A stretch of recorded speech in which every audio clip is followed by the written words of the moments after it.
un plan tout simple, cet ado et ses potes ont volé 210 millions d'euros. Ils partageaient leur train de vie luxueux sur les réseaux sociaux, mais leur vie de rêve s'est transformée en véritable cauchemar. Ça s'est passé en août dernier. Le groupe de jeunes n'était pas des super hackers, mais ils ont utilisé un plan très simple pour tromper leurs victimes. Voici comment ça s'est passé. Un gars du groupe, Virchetal, surnommé Wiz, a appelé la victime en se faisant passer pour Google Support.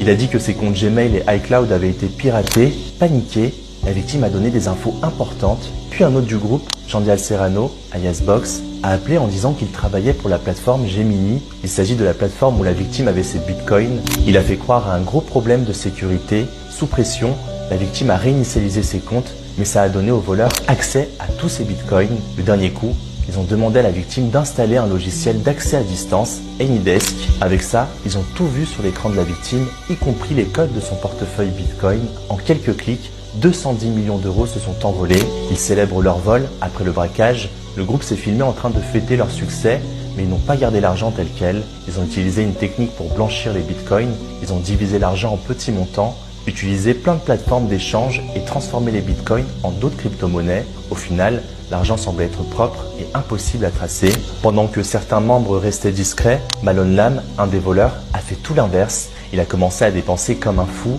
Il allait dans des clubs chaque soir et dépensait jusqu'à 500 000 euros en une seule nuit.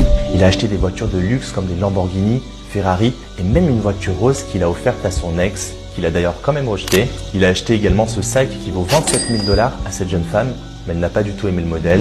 Il a loué un énorme manoir à Miami pour 62 000 euros par mois. Malone voulait être vu dans tous les clubs, son nom brillait sur les écrans.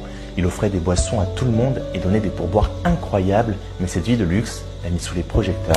Les enquêteurs n'ont pas perdu de temps. Pendant que Malone faisait le malin, les enquêteurs suivaient toutes ses traces. Ils ont utilisé des outils pour analyser les mouvements des bitcoins volés. Malone et ses amis ont aussi fait des erreurs, comme réutiliser des adresses traçables ou divulguer des informations personnelles. Le 19 septembre 2024, le FBI a arrêté Malone dans son manoir à Miami.